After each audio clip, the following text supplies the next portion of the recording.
By the way, you have played here in Mangualde. Ó, nós já estamos ao vivo, Miguel. Ha! Já estamos ao vivo? Já estamos ao vivo, acabamos de entrar ao vivo. Epá, não sabia. Então dá. Seguinte, pessoal, o Jorge vai se atrasar um pouco aí, a gente tá com alguns problemas de compromisso de trabalho, então a gente vai estar falando com o Alex, do Agressor, da França, uma banda já clássica, para quem acompanha o Underground. E a gente sempre fala de se inscrever no canal. Se inscrever... Miguel, a gente se inscrever no canal, então a gente já vai pedir de começo já para você se inscrever no canal aí, dar um like aí e acompanhar a gente aí nessa nova live com Agressor, que o Miguel vai dar o pontapé inicial aí nas transmissões. Segue, Miguel. Sigo, sim, senhor. Um olá para o Brasil, de onde o Ivan fala. Yeah. E esse olá vem de Portugal, porque já sabem, pelo sotaque, não é? Como os brasileiros dizem, nós não temos açúcar na língua e vocês estão cheios de açúcar na língua. Não interessa. Ela começou aqui. Bom, agora vamos falar inglês para que o Alex consiga perceber alguma coisa, ok? Entretanto, fica o convite também em português de Portugal para se inscreverem no canal, para deixarem ficar os vossos comentários, todos são apreciados. E vamos a isto. Eu não falo francês, nada de francês, mas falo inglês aquilo que posso, ok? So, Alex, ça va? Ça va très bien, merci. Et je parle pas français. Ah, mais ça va un petit peu. Ne petit peu, not a little bit. This is the only things I know to say in French. And perhaps the band I remember from France, it was called Morsure. Morsure, yes. Morsure. Yeah. I have their album from '85. All right. Yeah, it was very fast with a drum machine. Yeah, but it was fast for '85. It was crazy. Oh yeah, it was made even too much, I think. it was faster than Sarcófago from Brazil. That's possible. Yeah. I don't know if Ivan knows the band. I already told you about this band, Ivan. I know the band. Okay, so Alex, let me tell you that we welcome you to the Heavy Culture ranks, and it's a great honor to have Agressor here, a band that personally has one of my favorite albums of all time, Never Ending Destiny.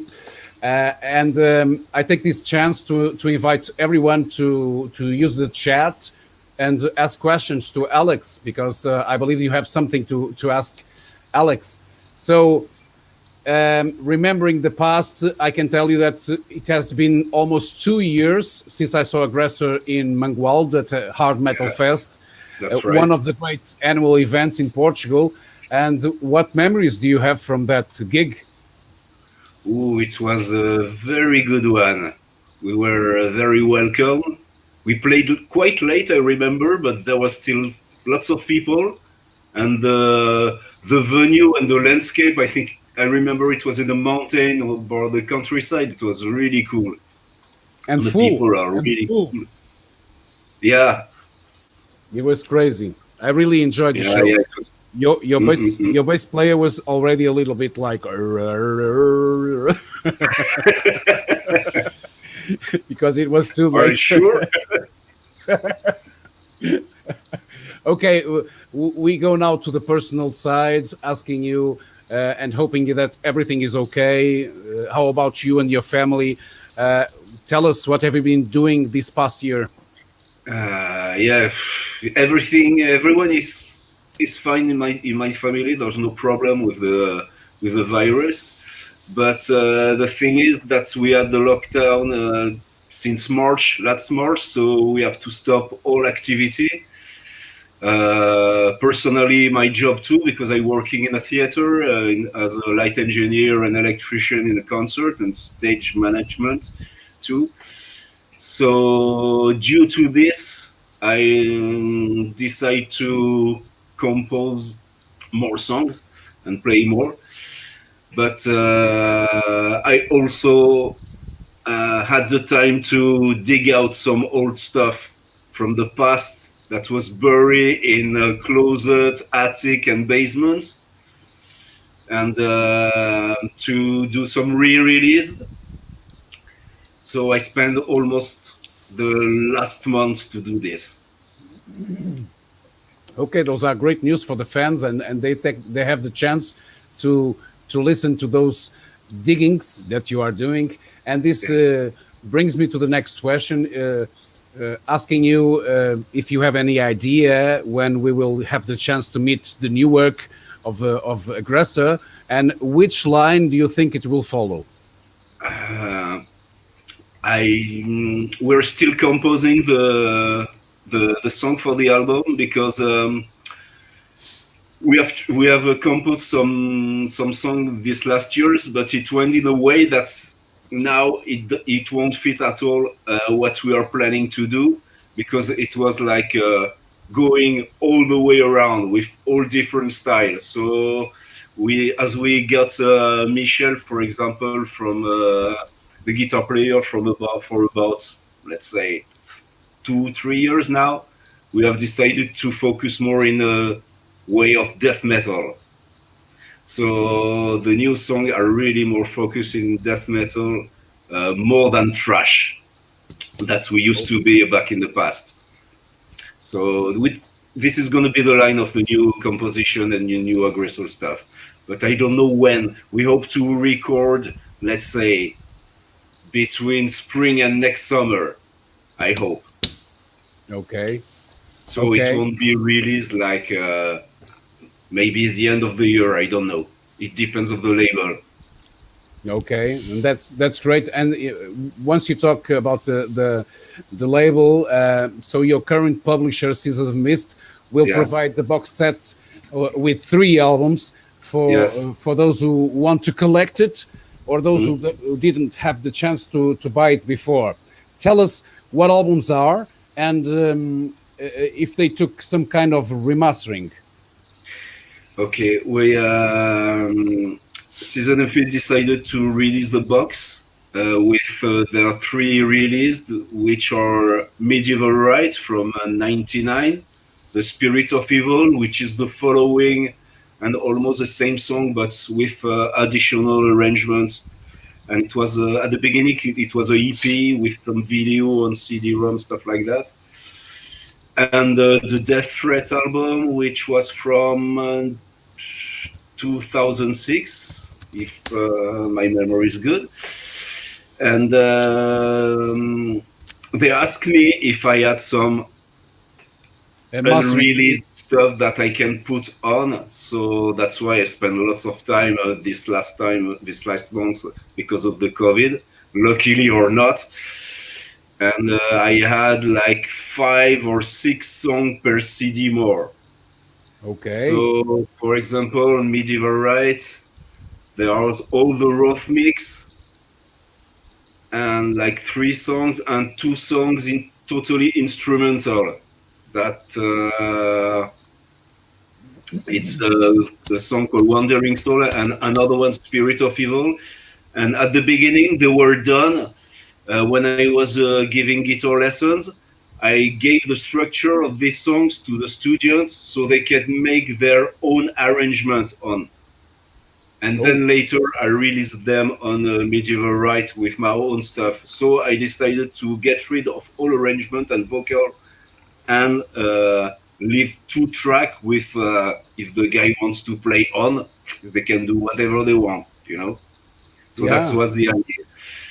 Then on Spirit of Evil, there are 3 tracks from Medieval Rite with the lead guitar of James Murphy, the guitar player of Death, Obituary. So he did some lead guitar for me back in the past, but he didn't have the time to deliver the solo in time to release it on Medieval Rite, so we decided to do Spirit of Evil. Then we have recorded an extension of that song, the title track. So this one has been not remixed, but the 3 tracks from Medieval Rite on the Spirit of Evil has been remixed. And there are also 6 tracks, I think, which has been recorded on the soundboard during our tour in 2000, I think, in European Rite. It was with Endotion and Bloodthorn. So yeah, I took 6 tracks from a different town, and I put them as bonus tracks. And on Death Threat, it has been totally remastered, and I had 2 different versions of 2 songs that I totally forgot, because when I had to dig out the ancient things, I just heard, okay, I forgot these songs. So maybe it's different arrangements of 2 songs, which are Giant of Old and When Darkness. One is shortened, and one has a different ending.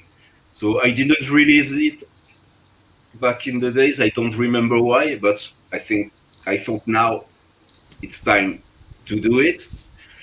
And there are 3 songs which has been recorded in a rehearsal, but live. Like we had a residency in a venue, and we have recorded live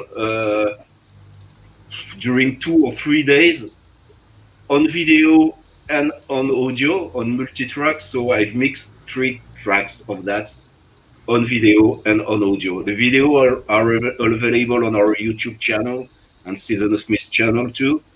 And the audio is on the re-release of Death Threat. Whoa. So that's why it was a kind of hard job to dig out all that stuff, mix, gathering all the files, listening every concert, and choose which one gonna be there or not. So, but I think the result is really okay, and it's great to have this album re-released because they were totally sold out. Yeah, and this box set has plenty of things to the collectors, because Yeah, there are so many different things, that people have the chance to listen for the first time. I have a disclaimer. I would like it to be on vinyl, because they are only on CD, and yeah. I wish there was vinyl for that, because I really would love to have the chance to buy those albums that I really don't have, and there are some that haven't been released on vinyl yet. Medieval Right has been released on vinyl. It was, I think, a Hammerheart record who released it. The Spirit of Evil, there was a little picture disc EP with only 3 tracks, I think, on. And Death Threat hasn't been released on vinyl. And on the Death Threat album, there was a DVD too with a concert we did for our 35th anniversary or something. And this one hasn't been released yet on vinyl too. But I'm Neither still on CD. I'm still hopeful that Season of Mist will change their mind and they will release it, re-release it on vinyl too. This takes us to the this question of before we go to Ivan again. Ivan, the next one will be on you, okay? I have this one for Alex that try to explain us why in 2018 you re-recorded the album Symposium of Rebirth, originally released in 1994. Why was it re-recorded? Okay, so that it's a long story. In fact, I wasn't satisfied about the release at that time, because it was the last record we did on Black Mark. We didn't have so much budget. We have recorded in a very small studio, and the guy didn't handle very well the technology he wanted to use, because he has recorded the drum only with triggers, and it wasn't working so good, at least to me. And there was lots of stuff, lots of arrangement, lead guitar. We didn't have the time to do it. So I was planning to re-record it for a long time. I've made one version. When was it?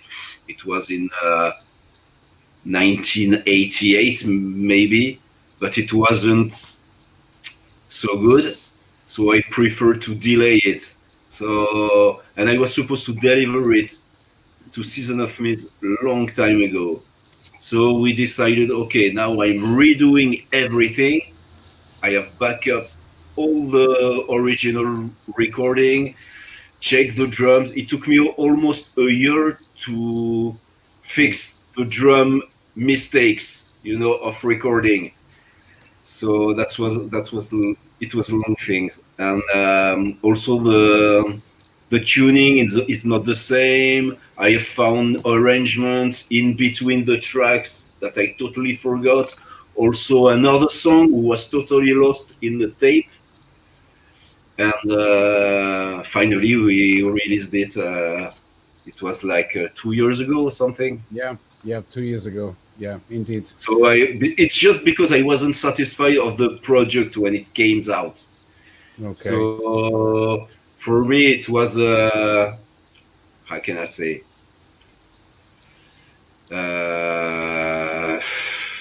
You wanted to give a new life. You wanted to give it the new life and the real life that the album should have. Yes, that's right. That's right. And also, I know that the people who listen the original stuff like to have the genuine.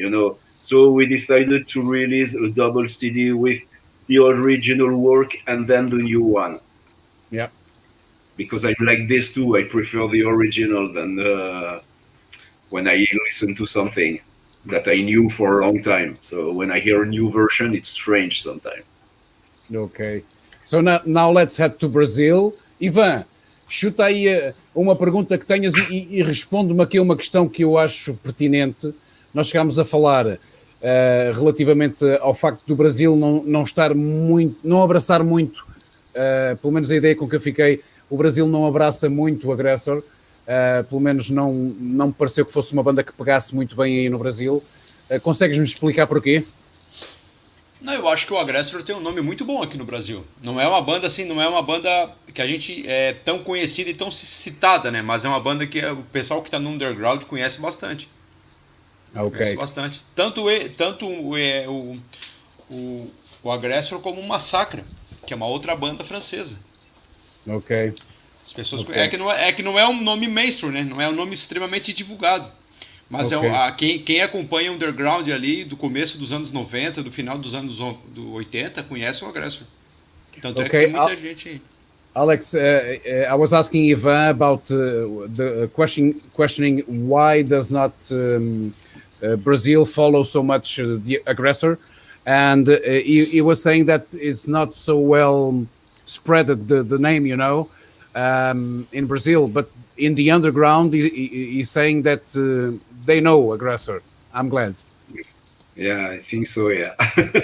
Okay, so Jorge has just joined us. Yeah, Olá, Jorge. Seen. Hi. Hey. Desculpem o atraso, problemas de ordem profissional aí. Vamos acompanhar, vamos em frente aí, Miguel. Ivan? Eu acho que... diz. Eu queria fazer uma pergunta para ele. Eu acho que a gente já tinha conversado em off aqui, nós três. Se o nome Agressor vem do Hellhammer. Essa é uma pergunta que eu ia fazer mesmo agora a seguir. Então, mas eu aproveito. So Ivan was going to ask the same question I have here. So we have the Atlantic in between, but we thought the same thing. We go to the 80s, and I have the question about the name Agressor, if it was inspired by Hellhammer or Celtic Frost. Yeah, in a way, yeah, it was. It was taken from the first Hellhammer, I think, which was Horus Aggressor, the track, if I remember. And I think it was taken from that. But we choose the name. We have a big list. So we made a list with different names, and in fact, we selected this one. And the one who found this name, I think it was the former bass player, because he was really into more stuff like Hellhammer, Bathory, and Venom, and all the old school black metal. So I think he he put the name there, so we choose this one. There was lots of the other name I don't remember, but yeah, I think it was from Hellhammer. That's why we did the cover also in Death Threat. Uma outra pergunta que eu ia fazer para ele, que é a sequência. O Agressor, ele está inteiramente ligado assim, ao início do movimento Death, Thrash Metal, Black Metal, que os 3 primeiros álbuns deles foram produzidos pelo pai do Corton. Os 3 primeiros não creio que foi bem assim, mas já lá vamos.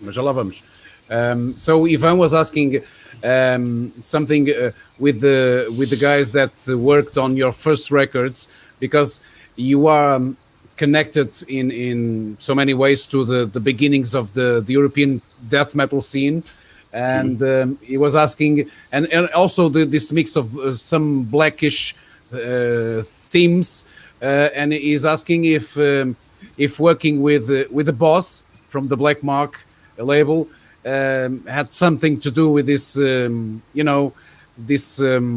this way of this approach to the, some kind of black metal ambience or surroundings.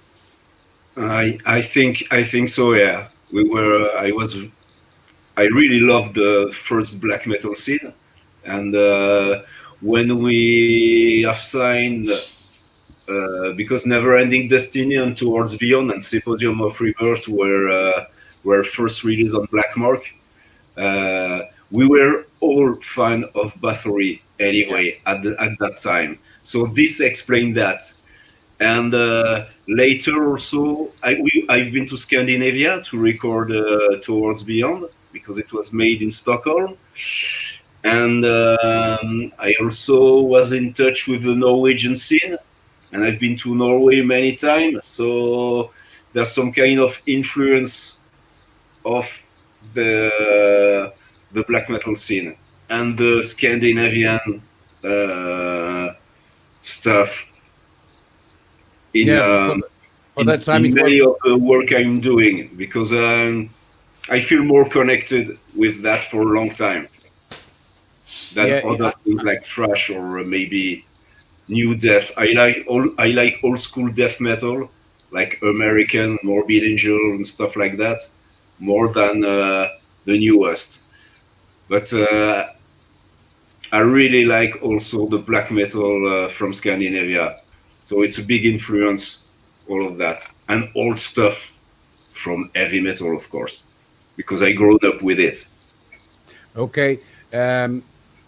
So this connection with the old school, so with I imagine Hellhammer or Celtic Frost, do you believe that the proximity to Switzerland and the French language helped this association in any way? Maybe. I didn't thought about that, but when we have started the band, we've been many times to Switzerland. Like we did concert in the south, which is the French talking parts, but also in the north, which is the German part. And we did a tour with Messiah, which is a Switzerland band.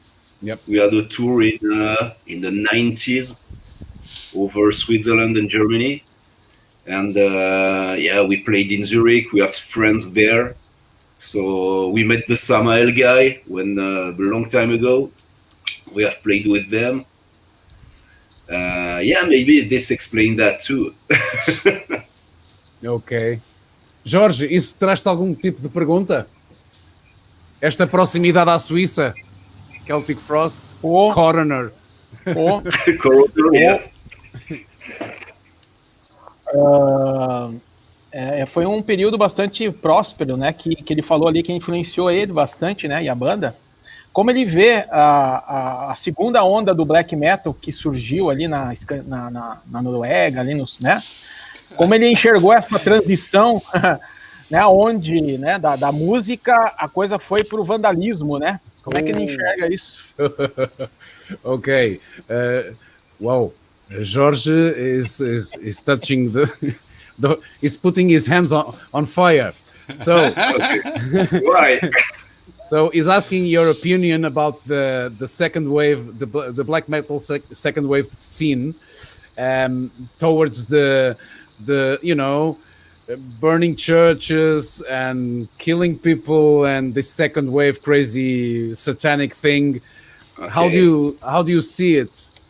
How do you feel it? When it started at the beginning, I felt it very bad because I was in touch with the Mayhem guys and also Metallion, which was from Slayer magazine. So Metallion wrote me like few days after Euronymous was killed that he was dead. So I knew it very fast, and I also had the visit of Euronymous and Necrobutcher at my place. Necrobutcher many times, I see him quite often, but I knew the guys, so it was a bit of problem to think really clearly of what was happening, and it wasn't really black metal as they consider it today. For us, it wasn't such kind of stuff. It came later. So I had this weird feeling that something happened, and we were inside. And I've got lots of questions like that all the time because I knew the guy, and lots of people ask me how it was, but we were just young guys playing music and enjoy life and seeing their friends and stuff like that. So then suddenly this stuff happened, so it was very, very bad, I think. Now it makes a huge story of that, so they made a movie, so I don't know what to really think of it. But what I can say is I've seen it from inside, and it was totally different. Okay, so we go forward, but George, I don't know if this was the answer you were waiting for. I don't know if Alex would have the feeling to go there and do something. Yeah, just ask, no problem. Okay. I heard so many shit about all this story, that well, I'm a bit confused about what I'm hearing sometimes. Because we also had what's in the band. movie and some book, okay, sometimes I'm not agree with it, but that's my opinion. Okay. We also had a Portuguese band with the guitar player and the vocalist, the same guy playing the guitar and vocals like you, and he was doing his music with his wife on drums and with some other friends, and suddenly we heard the news that he killed his parents, and the media was I was working at the radio station at the time, so I was getting phone calls from around the country asking me stuff about that, and I don't know. I know the guy. When he's here on an interview, he behaves. He's a normal person. I really don't know what happened, so that's what I can tell you. So it's very strange. We can't be inside the head of someone. Yeah, that's true. Yeah. Okay, let's try to smooth it a little bit, going to the 80s again. And I have to ask you, because I'm curious about the 80s in France. How was the French scene? Talking about music, the extreme music in France in the mid 80s. In the mid 80s, it was only like a small band like us, because we were beginning at the beginning, and there was only demos and few fanzines who were spreading around. There was maybe like 10-15 bands all over France, maybe more, or there's one I don't know, I don't remember exactly. But it was a small community of people who were listening to the same music and try to play in bands. Sometimes no one was musician in their band, but they would just want to, take an instrument and go to the garage and make some noise. It's what we did, because it was better to try to do something we like, because in my area there was not so much thing for extreme music. It's more like it was the French Riviera, so it's more like disco and stuff like that, sun, beach, vacations, stuff like that. Nothing to do with this kind of music. So we had the chance to have a place together and play some music. So we did that every weekend, but we were teenagers, so it was. We all know it. It was crazy. A time of innocence, Yeah. It was some kind of time of innocence that we can do whatever we want and fuck it, we do it. Yeah. For this. For us, yeah.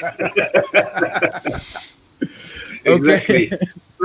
So step by step, we try to write each other, and through the fanzine, and we met and we made some concert together, and also we were talking to other band abroad, so, and get some connection with Europeans, sometimes USA, even Brazil,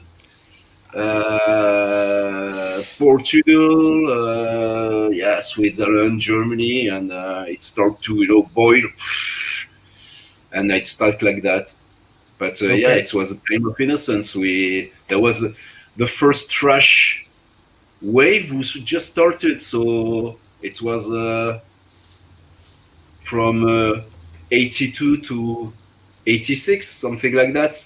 We all started the bands more or less in between, like 84 and 86.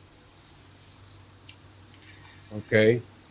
I have a record from a band, Trust. Yes, of course. I don't remember the name of the album, but I used to play that song "Antisocial" because I also used to be a guitar player, at least at the weekends, and we used to play live that song "Antisocial." Okay. It was funny. Cool. We had a Portuguese, a French Portuguese guy on vocals, and he of course he sang it in French. It was like it in French. Okay, the was French like perfect. version is better than the English one. Yeah, indeed. Now I have to ask you. We talked about the beginnings, the mid '80s, but around that time, what? Or better, who were your heroes? Musician heroes. Musician? Wow, that's a difficult question. City 3. Let's say there was. I was a big fan of AC/DC, so there was Angus Young, maybe. Oh, But that's that. Yeah, I start very young to listen to that kind of music. So, but later, maybe. Oh shit, that's bad. Parece uma pergunta fácil, mas é difícil às vezes. I imagine that. Let's start from in France. You have any musician that was playing longer than you, that you think it was a good guy to follow? Oh no, that's why I found the band, I think. Great answer. I wanted to play my music. No, Okay, I used to like Trust, but it wasn't Heroes. Their two first album, I think it's the only French singing band I could stand at that time. Now I don't care because I'm older, so I'm open to anything. So that's fine. But at that time, let's say, It's funny you don't say Black Sabbath. yeah, no, the Black Sabbath. Yeah. I was thinking about that. Yeah, because Black Sabbath is a big piece too. Yeah, AC/DC, Black Sabbath, Motorhead. Judas Priest. Yeah, Judas Priest, Iron Maiden, but after there's too many. Those weren't my heroes. No, My Heroes. Yeah. Isso denota a idade avançada, essas três bandas, viu? Jorge and Ivan, they kill me for not being a fan of Judas Priest, Black Sabbath. They kill me. really? They kill me every time. I have one album of Judas Priest, which is Painkiller, and I also have one Black Sabbath album, which is Paranoid. So that's it. Okay. I love those albums. Não, mas eu já tô surpreso por tu ouvir Trust. Tá bom. O Miguel ouve Trust. Pois é, ele falou ali. Tive que ouvir, tinha que tocar a versão. Conhece só o cover do Anthrax, com certeza. Não, tenho um álbum. Tenho um álbum. Okay, Alex, now we go back to you. Before I will check if Brazil has more questions. Brazil?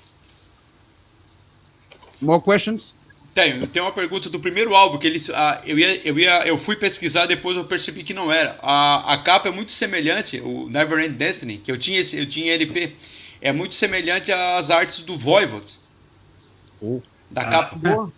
Boa analogia. Mas eu tinha o primeiro e o segundo álbum em LP. Agora não tenho mais nada em LP deles. Alex, I think you understood the question because Ivan was talking about Never Ending Destiny artwork, and he said it was similar to. It reminds him of Voivod. What do you try to? Because I know it was a very important artist who did that cover. Can you? Yes. Can you tell us more? He's still a very This guy is still a very big artist. He's called Philippe Druillet. Yeah. He's very famous. He's from the 70s, and he's been doing comics like science fiction stuff.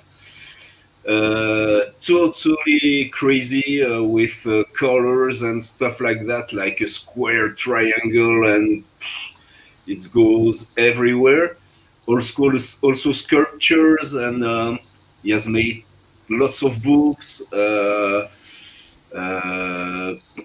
movies, videos from very famous artists in France.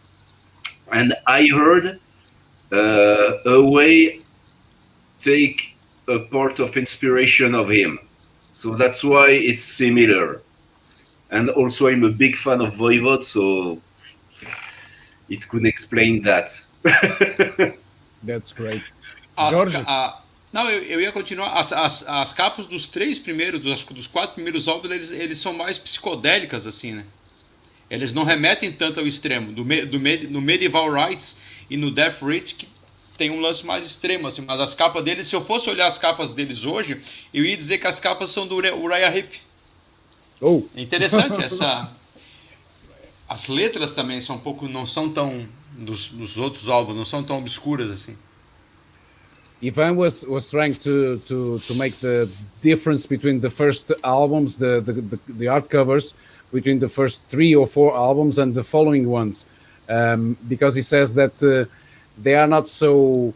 The first ones are not so dark, and he was saying that if he didn't know the band, he could say that he was something like Uriah Heep, because it's not so heavy. Okay. That's strange. I see something different. I see something different, quite different. But yeah, the artwork of Never Ending Destiny and Rebirth is the same artist. Yeah, those there. O Simpósio, principalmente no álbum Symposium of Rebirth, ele é bem psicodélico a capa.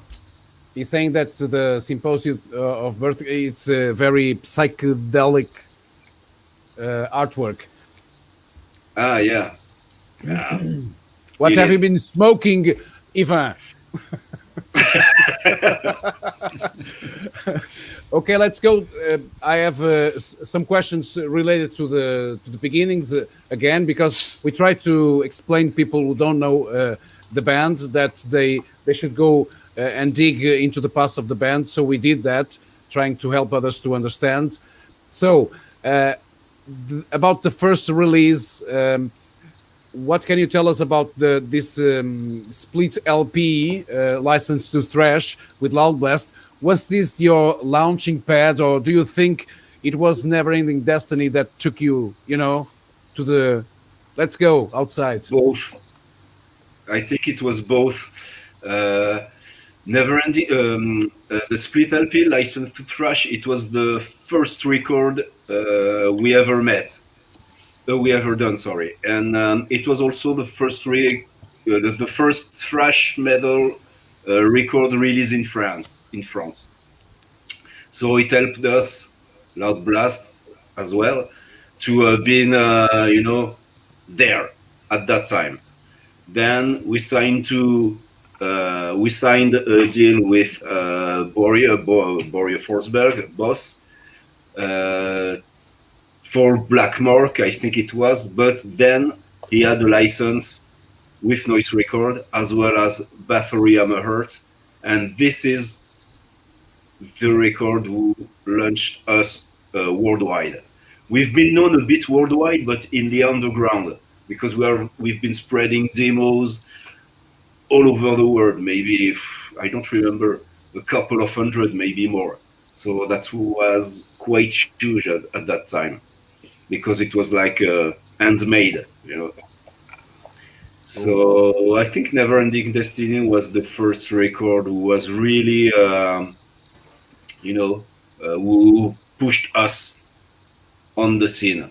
Because I remember talking with James Murphy, and he told me, Aggressor, it is the Never Ending Destiny, and I told me, yes, okay, I bought the album when it was released. So I think it was, we've been a bit famous with this one, and it was the best selling one too. Never Ending Destiny, you are mentioning that the best selling album? Yeah, I think, it was over, I don't remember, 10,000 or something. Hey, it was not much at that time, but it was the best, I think, the best sales.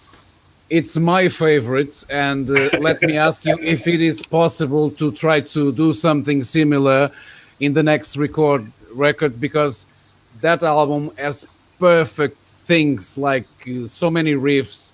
The drums are crazy, but not blast beats. Has a full speed, but they aren't so that people don't understand everything, and the vocals are perfect. The studio was perfect. That album is up there.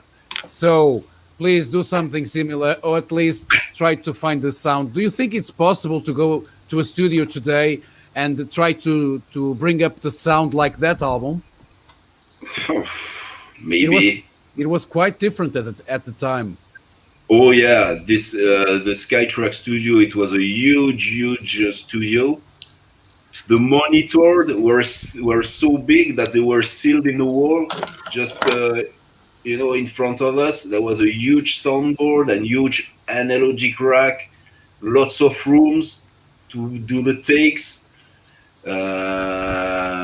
It was totally different. The two first album, we did it analogic, and then came the digital with Symposium of River.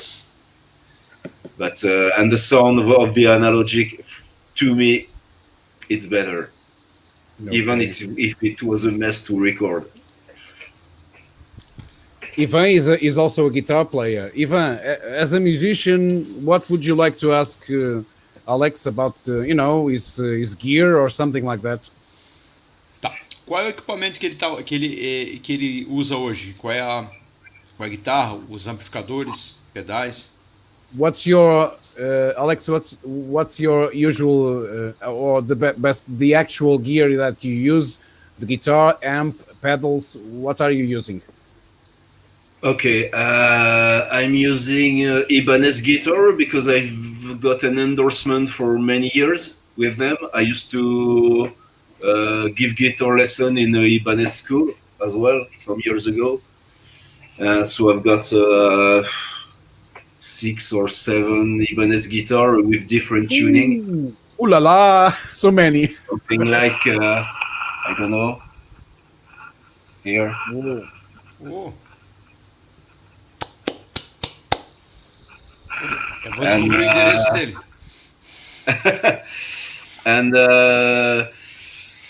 for the amp, I use the Mesa Boogie 5050, and I've got an old rack. Is a Rocktron Voodoo valve, and I'm using as a power amp and amplifier. It works good, but the sound is a bit old now. It's old way, but I try to use all kind of stuff. Sometimes there's amp there and I play on it. I don't care. Just if the sound is good for me and I can play, there's no problem. So I'm not very difficult for that. And if for example, I've been asked a lot to record some lead guitar for bands and stuff like that. So I record it with my amp, with my gear, and also direct with a DI. So the guy, if they want to change the sound and make their own sound and their own mix, they can have the choice to use mine or not and change it. I don't care. So I'm really open with that. But for Aggressor, I'm using the Rocktron Voodoo and the Mesa Boogie 5050. Plus some kind of stuff like that. Vamos ter imagem.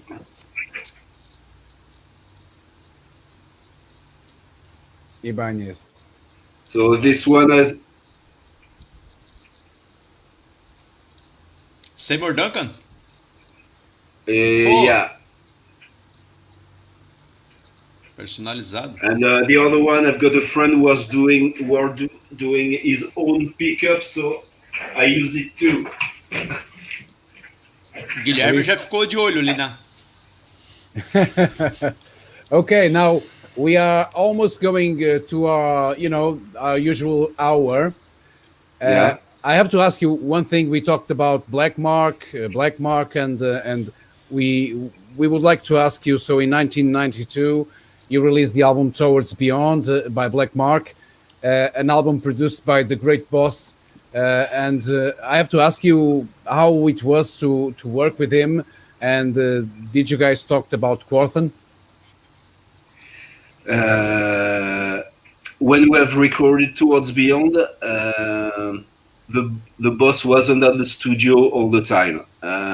We have recorded with Rex Gislen, I think, in the Montezuma studio. I think there was some other band like Candlemas or something, some band like that who has been recording there.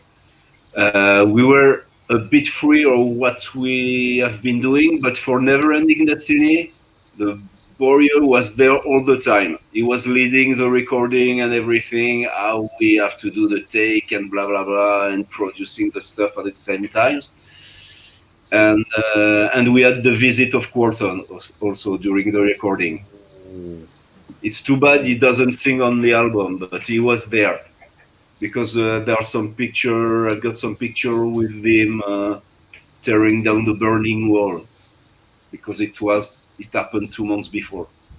And did you have a reaction to Never Ending Destiny by his part? Not really, because I don't know. I don't remember. I really don't remember that. We were talking about everything else, but not really the music. More into the Viking stuff and history and blah blah blah. And your thoughts. Your thoughts about the difference between the line of the first 4 albums of Bathory, and suddenly they changed, not 4, 1, 2, 3, 4, yeah, until Blood, Fire, Death. So it was a different line, and suddenly Emmerhard comes What are your thoughts on this change? I was very surprised, but at the same time, it wasn't a surprise either. The first time I heard Hammer Heart, I was like, okay, it was an advanced tape that Boria brought, and he gave it to me, and I listened to it, and I was say, okay, wow, the changement is totally crazy, but it reflects the Scandinavian atmosphere, and I knew till that time Quarton will go in the different way of music, no more really brutal stuff like the beginning of the first album, Bathory, Under the Sign, and Bloodfire Death.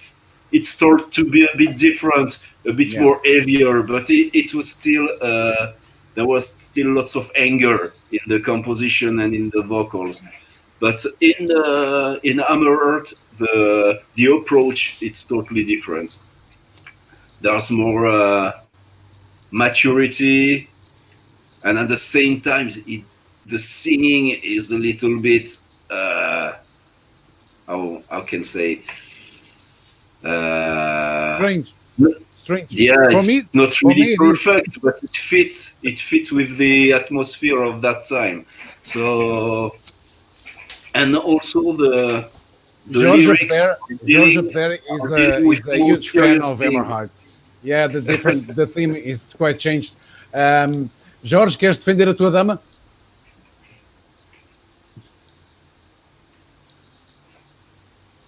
Não te estamos a ouvir. Eu queria perguntar para ele sobre essa questão do death metal ali, que é muito, né, na França, seguindo aquela linha primitiva, né, e que em paralelo aí, né, nos Estados Unidos, na América do Sul, a gente tinha aí bandas, né, em paralelo, executando o mesmo estilo de death metal, que se hoje chama de old school, né? Como ele enxerga, fazendo um paralelo do old school com esse death metal que você falou agora, Miguel, do blast beats, de algo mais técnico, né? Ok. Como é que ele enxerga esse paralelo aí, essa evolução, se isso é uma evolução, se ele enxerga isso como uma evolução, né, do death metal que o Agressor aí faz parte dessa escola, né? So Jorge is saying that Agressor belongs to the old school death metal, old school death metal, and the different approach from the new bands and the new kind of death metal, more technical, more more blast beats, more studio stuff, which I also appreciate, but he wants to know what you think of this new death metal wave that we know today and the different line that you started. I think it's question of how the as a musician, it's like how the music is done. When we started, as we came from the thrash metal, you have the old way of playing guitar, who was really fast and aggressive and stuff, and the drum follow a bit the riffs. There was some blast beat, but it wasn't at the same time the same. Yeah, you know the band. You know these guys, and these guys are great. These guys are great. Yeah. They are technical, and they are fun. They are fun playing live. And now with the modern death metal, I think there are less. The guitars follow the drums, but there's more notes, different notes. Like if you compare Nile or Cannibal Corpse Suffocation, then Morbid Angel, and if you go a bit further back in time, it's the composition are totally different. The sound too, of course. But now the guitar player are doing less riff with how can I say, more speed picking, but speed picking all over the place with on all the on all the guitar.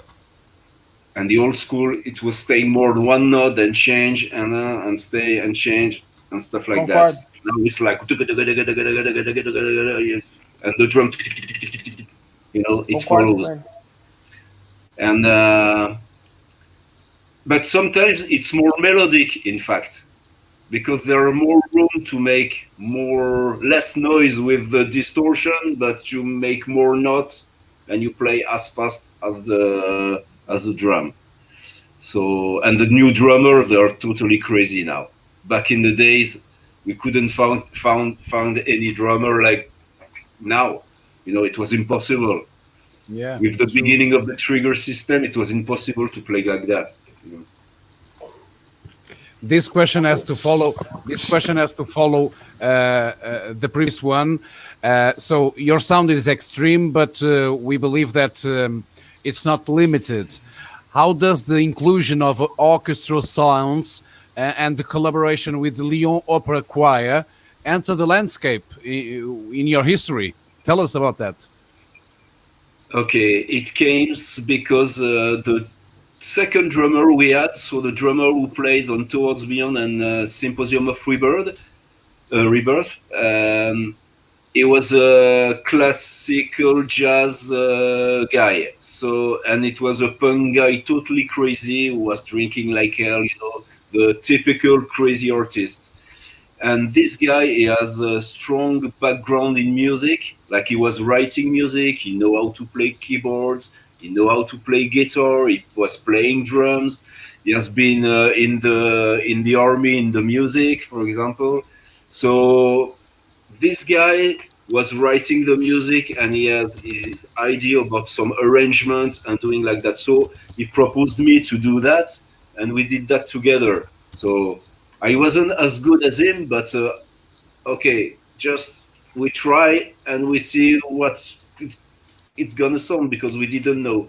So we tried the choir and we try also like the Conan cover and some stuff on Barabbas or track with the end of the lyrics and stuff like that. So yeah, it was a new experience, cool. Mixing the cool. Extreme things and the orchestra part. Yeah, it reminds me of the band did that before. The Sepultura in the beginning uses the how is it called? The guys from Brazil, help me out. The song from the first album of Brazil. The intro is called From the Storm. On Schizophrenia? No. Morbid Visions. Morbid Visions. Morbid Visions, yeah. Carmina Burana. Carmina Burana. Ah, yes, I remember. So it's funny that, and do you also share the opinion that metal and classical music, they are in some ways so similar? Yeah, in a way, yeah. It depends which band and which musician, but to me, it could be similar, yes, because there are lots of arrangement and stuff for going, everywhere. And in classical music, we've got this kind of stuff. And I really like classical music. That's great. We all do a little bit. We go in search and we find something that connects us. So, yeah. Alex, before leaving, I would like to thank you on behalf of the Portuguese fans. We hope to see you here again soon. And yeah, me too. And please leave your best thoughts to the new guys that are starting and want to. I would like to do something like Alex did with Aggressor in a different way, but I want to try something. What should they do first? And I say goodbye. Okay. Well, I think they should, keep on and still thrashing and still doing music. And that's right. Muito bom. Bye. Bye. Thank you, Alex. Thank you so much, Alex. Long live to Aggressor. Let's look for the new Thanks a record. lot. Don't forget to look for the box set that Season of Mist are putting out, and those 3 albums are iconic. So Aggressor is one of the most important bands in Europe, France specifically, and they are, you know, the beginning of death metal around the world, and that's it. Those albums are awesome. Okay, look for them and buy them. Alex, thank you so much. Thank Sol you. do Thank Brasil. you in Portugal and in Brazil. Gratificante poder falar aí com essa lenda do death metal francês, né? E quem não conhece, né, procure conhecer, né, uma banda extremamente relevante e de excelente qualidade, né? Miguel, obrigado. Isso aí. Mais Obrigado uma vez. também. Thank you, Alex. Grande abraço. Obrigado, Ivan. E semana que vem, vamos ver na agenda aqui, temos uma conversa com Steve Lips Kudlow. É isso? Anvil? Anvil. Next week we have Anvil. Do you like Anvil? Yep. That's it. Galera, Okay. obrigado a quem participou. Thank you for everyone. Thank Miguel, Subscribe our channel and get não in touch. esqueça de se inscrever no canal e ficar atento aí no nosso Instagram, né? A gente divulga pouco aqui. Nos sigam lá no Instagram, nos sigam no YouTube. E semana que vem aí a gente tá conversando com a lenda aí, o Lips do Anvil. E é isso aí, galera. Muito obrigado. Muito E bom hoje. em breve também vamos ter Evil Dead. Evil Dead na sequência. O ano assim tá sendo, né, bastante bastante intenso pra gente aí, né? E a gente vai acabar aí esse ano maldito, né? É verdade. Que tá para acabar aí, vamos acabar em grande estilo, né? A última live do ano é Evil Dead. Interessante, né? Evil Dead. Evil Dead, 2020 Evil Dead. Galera, obrigado. Valeu, valeu. Grande abraço. Thank you. Thank you, Alex. Até a próxima. Bye. Até a próxima. Bye. Thanks.